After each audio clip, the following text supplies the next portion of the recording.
Go. That's your failure. Come on. One more. You got one more, Randy. Come on. Come on. Come on. Come on. Surprisingly, Ryan Garcia and Rolly Romero have taken an unexpected approach to building up their fight. While many fans anticipated intense trash talk and verbal jabs, the two fighters have instead chosen to concentrate on their training sessions.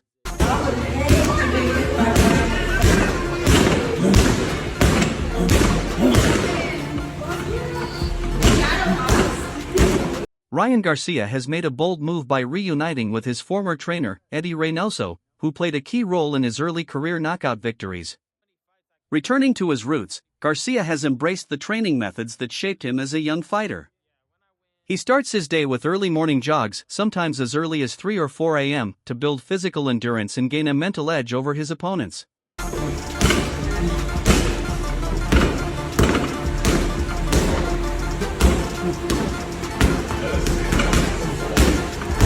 Garcia continues his routine with a 2-hour jog, returning between 6 o'clock and 7 a.m. for a light breakfast before diving back into training. His morning gym session focuses on fitness and strength building, enhancing both his endurance in the ring and his knockout power. After a short break, he returns at noon for boxing-specific drills, including sparring, shadow boxing, and punching exercises. Training under Eddie Reynoso presents a stark contrast to his time with Derek James, but as a top contender, Garcia understands the importance of adapting his regimen to changing circumstances.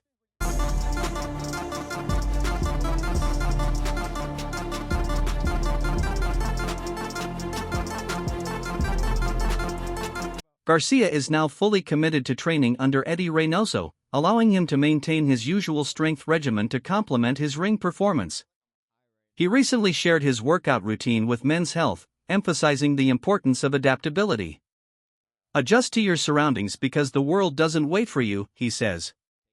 Quoting Bruce Lee, he adds, "You need to be like water. When water goes into a cup, it becomes the cup. When it flows into anything, it takes that shape. That's the mindset you need, whether in training or in life, just keep adjusting."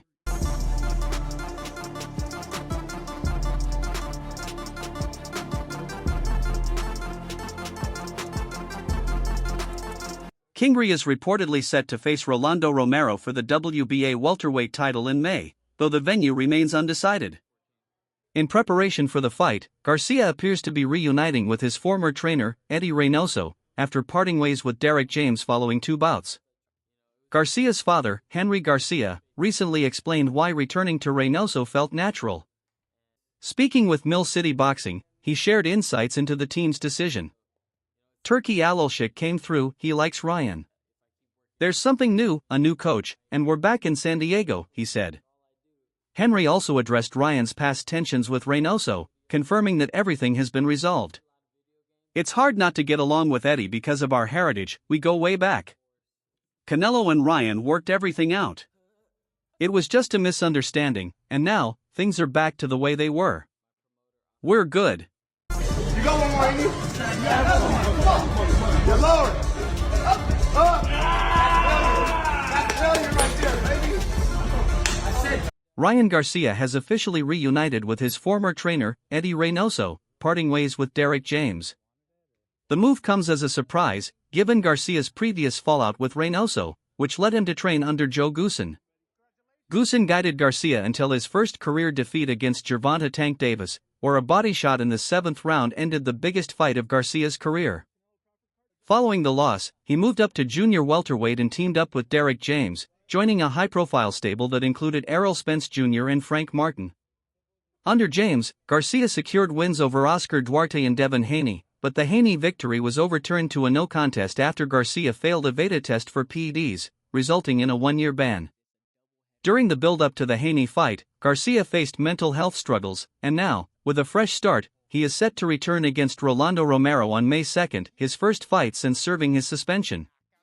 He reunites with Reynoso, who currently trains Canelo Alvarez and Teofimo Lopez, signaling a strong push for 2025. Garcia's father, Ryan Garcia, confirmed the news, emphasizing how natural the reunion felt. "Turkey Alalshik came through, he likes Ryan. There's something new, a new coach, and we're back in San Diego, he said.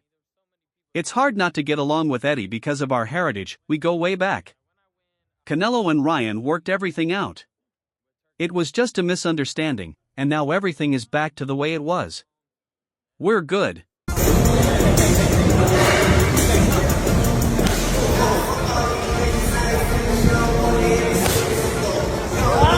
Garcia last trained under Reynoso for his 2022 bout against Luke Campbell before moving on to work with Joe Goossen and later Derek James. Under Goossen, he prepared for fights against Gervonta Davis, Emmanuel Tagoe, and Javier Fortuna. He then transitioned to James for his bouts with Oscar Duarte and the highly controversial showdown against Devin Haney. Garcia's father, Henry Garcia, explained the decision to return to Reynoso, emphasizing that it wasn't about James' coaching ability. It was nothing against Derek, he's an excellent coach. The thing is, there wasn't much for Ryan in Texas. Last year wasn't as positive for him out there as it is here, Henry said. Why stay in a negative situation when you can turn things around? Ryan feels safer here, it's better here in Southern California. Come on! This development is especially significant as Garcia had been linked to a potential fight with Teofimo Lopez. The two traded verbal jabs after Lopez made controversial remarks about Garcia's mental health struggles, even suggesting that he had sold his soul while also bringing up Garcia's mother's battle with breast cancer. Ryan did not take those comments lightly, leading to speculation that they might settle their differences in the ring. Oscar de la Hoya had even named Lopez as a serious contender for Garcia's first fight back following his suspension. However, with Garcia now reuniting with Reynoso, who also works with Lopez, the likelihood of that matchup happening has significantly diminished. Prove right there. If you're a cheat or if you're a scumbag, nobody's going to support you. It's going to be hard. But, Turkey a la cheek, man, he came through and he believes in Brian. He likes Brian. Actually, his kids like Brian, too. Oh, that's awesome, man. With Garcia and Lopez now training under the same camp, they are likely to spar together, giving them deeper insight into each other's styles. This dynamic also shifts the focus of the stable, ensuring that each fighter is positioned for success in different matchups moving forward. For Garcia, it presents a valuable opportunity to learn from a two-weight world champion and two-time lineal champion as he continues his pursuit of his first world title. Meanwhile, the stakes for Garcia's reported fight against Rolando Rolly Romero have been raised. The ring has confirmed that their bout will be for the WBA World Welterweight title. The division's current WBA champion, Imantas Stanionis, is set to defend his belt against undefeated IBF champion Jaron Boutsenis on April 12 at Boardwalk Hall in Atlantic City, New Jersey. That's awesome. So, how's training camp? What's new? Yeah, there's something new. The bout is expected to take place in May at a yet-to-be-determined venue in the United States. Neither Garcia nor Romero has competed at welterweight before.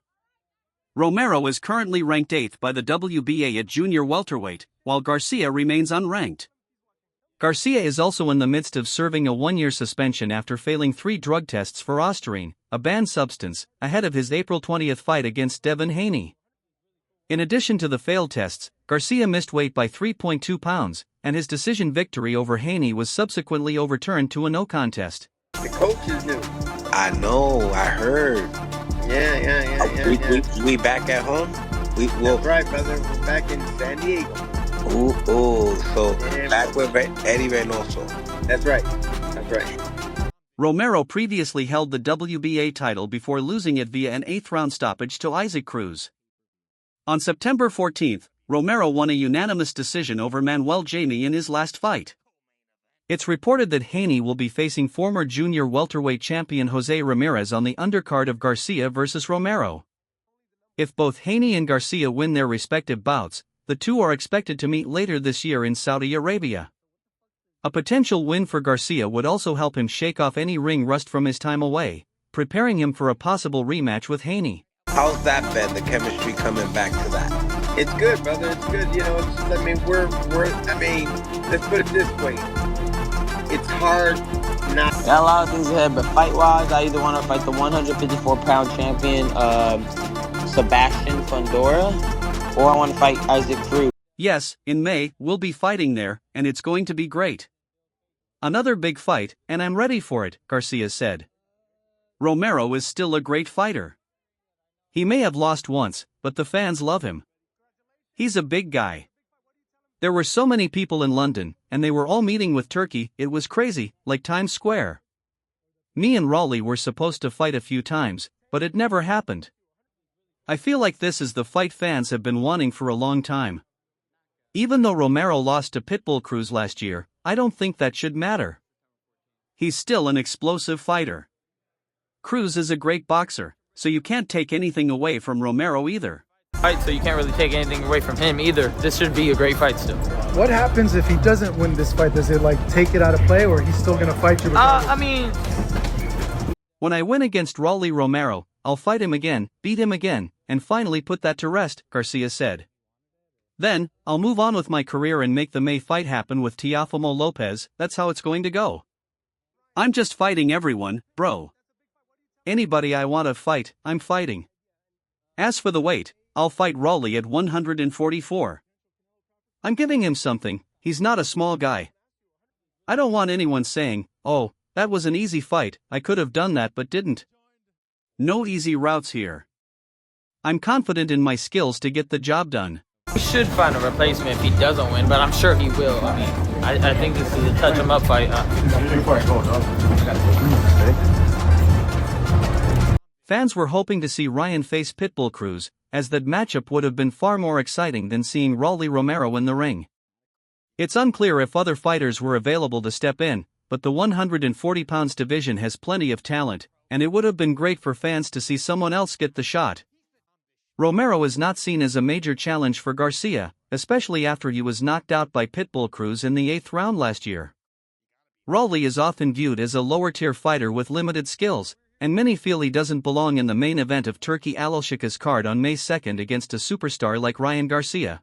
Trying to see where he was guiding me, and he just led me to Dallas, led me to Derek, and I pursued it, and I'm here now, and I feel good. I feel, According to the New York State Athletic Commission, Garcia will be reinstated on April 20, 2025, as long as his samples are free of any banned substances.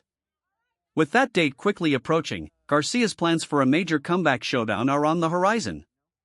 Both Garcia and Romero have yet to compete at welterweight. To get along with Eddie because of the heritage, we go way back, Canelo and Ryan, Rolly Romero is a brave and relentless boxer known for his powerful punches, which have earned him a strong following among boxing fans in recent years. However, he's now facing a tough challenge in the form of boxing star Ryan Garcia. Speaking with Fight Hype, Romero said, "With Ryan, yeah, it's long overdue for sure. Honestly, it kind of came out of nowhere." I'm asking you about this, right? We sparred in 2013, March 2013, right? One day, Ryan's talking about fighting Isaac Cruz, and the next day I wake up to hear it's Ryan Garcia versus Rolando Romero. I guess Ryan didn't really know what was happening. The two are fierce competitors and will be coming for each other leading up to this fight. Neither is shy, and they'll be promoting the heck out of this matchup. Get ready for the mind games to begin soon. On the other hand, Garcia isn't ranked. Lost one time, but fans love him. He's a big fighter. He's a big fighter. So I'm excited. Man, look at that! It's going to be. Ryan Garcia's strong social media presence has helped him become one of the most visible fighters in the sport, even early in his career. His highlight reel knockouts and quick hands are regularly featured on major sports Instagram accounts like House of Highlights and ESPN. Recently, Mexican fighter Isaac Pitbull Cruz achieved his long-awaited payday. Even without official confirmation, Cruz knew he would finally face Garcia upon his return to the ring after Garcia's suspension for illegal substance use. To prepare for his comeback, His Excellency Turki Alashik arranged a series of 3 fights, with the final one being the highly anticipated rematch between Ryan Garcia and Devin Haney. Devin, Pitbull, and then Devin again? That's like the craziest. That's like one of the craziest schedules I feel like I need. It's going to be a nut schedule. It's going to be nuts. So, there's so many fights I can't even. There's so many people there in London. and they were all meeting with Turkey. So yeah, this is nuts. King Ree was set to face a major showdown in New York in May, followed by a fight with Haney in October, culminating in a welterweight title fight in Riyadh in early 2026. Everything seemed to be falling into place, with reports indicating that both Al-Sheikh and the King Ree team were excited about facing the Mexican fighter. Garcia even announced it on his X account. However, plans took a turn when it was revealed that Pitbull Cruz rejected the proposal. As a result, Garcia's team opted to choose Rolly Romero, the former WBA super lightweight champion, as his opponent for the comeback. Meanwhile, Isaac Pitbull Cruz recently fought Angel Fierro in the main event of the David Morrell vs. David Benavidez fight at the T-Mobile Arena in Las Vegas. So that's the next fight for you and Pitbull? Yes. Yeah, nice. May on that Canelo Crawford card? Say it again. May in that Canelo Crawford card? Or the potential Canelo Crawford card? I think they're fighting in September. Oh, okay. During the final stages of the promotion, Isaac Cruz shared his side of the story and explained why he chose not to face Garcia in what seemed like a fight with an uncertain outcome. In an interview with Fight Hub TV, the Mexican fighter revealed that he felt pressured to sign the contract for the fight, especially given the limited time to prepare for a potential showdown in May. "They were pressuring us to sign the fight as soon as possible," Cruz said. "We told Ryan Garcia's team that while we were interested, we needed to wait for the usual recovery and preparation time." He added, "I told them, yes, I'm interested, but for now, I want to focus on my fight on February 1st against Fierro. Once I secure the victory, we can talk about what's next." I don't know when they're fighting. Yeah. So you Pitbull in New York, Times Square, Yeah, right? Times Square, yeah. Nice, man. But, I guess curious, how does the fight go in your opinion? I know you guys have been circling. Cruz made it clear to Garcia's team that after his fight on Saturday, he would be ready to face anyone, whether it's Ryan Garcia, Gervonta Tank Davis, or any other opponent. "I have no problem facing anyone as long as I have the proper time to prepare," he said. When asked if he thought it was odd that Garcia's team was pressuring him to sign, Cruz responded affirmatively, adding, "They were practically demanding it." This pressure led him to ultimately go after Rolly Romero instead, whom Cruz defeated easily last year. Finally, Isaac Cruz stated that after fulfilling his commitment this Saturday, his goal is to secure a rematch with Gervonta Davis before he considers retiring. He plans to make that rematch happen this year, following their thrilling fight in 2021 where Tank emerged victorious. Each other for a long time, right? Yeah, me and Pitbull, we were supposed to fight many occasions. Yeah. Never went down. Yeah. Okay, sorry guys. Hard to concentrate. But yeah, This way, right? oh, now we're going. Let's go. "I'll tell you one thing, we'll be asking for the rematch in the near future. I deserve it, I want it, and it's coming," the Mexican fighter declared that night. On the other hand, Isaac Cruz is sticking to the same mindset he had right after his victory over Rolly Romero last year. When Cruz beat Romero, he immediately placed himself on the radar for major fights and million-dollar purses in Las Vegas, including a challenge for the bigger names in the sport. Good luck, man. Thank you, bro. Later. So, if you win, we get the rematch that everybody wants, Ryan. Yeah. That's for sure, too. When he wins again? Yeah, when I win. At the post-fight press conference, Pitbull Cruz responded to Ryan Garcia's comments with a confident statement, assuring his fans that he doesn't back down from any fight as long as the terms are right. "I don't refuse to fight anyone, as long as there's a good agreement between the promoters and handlers. I'll fight anyone, anywhere," he said. Meanwhile, Rolly Romero was left badly beaten and humiliated by a brilliant performance from Pitbull Cruz, who made it clear that he was ready to take on anyone who wanted to face him. En primer punto que su empresa y mi empresa lleguen a un gran acuerdo y yo peleo con quien sea. Bring anybody on. I'm willing, like I've always said, I'm willing to fight anybody as long as both parties come to an agreement. If his side comes to an agreement with my side and everything works out, then I have no problem fighting with him or anyone else. "I think I've proven that you better respect a pitbull," Cruz said. "Anyone who calls me a chihuahua will see how they end up, just like Rolando did tonight." This was a clear jab at Ryan Garcia, who had previously taunted Cruz's abilities, claiming, "You don't know boxing if you think Pitbull Cruz could beat me. I've faced so many fighters like him in my career, it would be a field day. I would put Pitbull Cruz to sleep. You guys are delusional. After I beat Haney, I'll gladly handle it when I get the chance to fight the Mexican champion.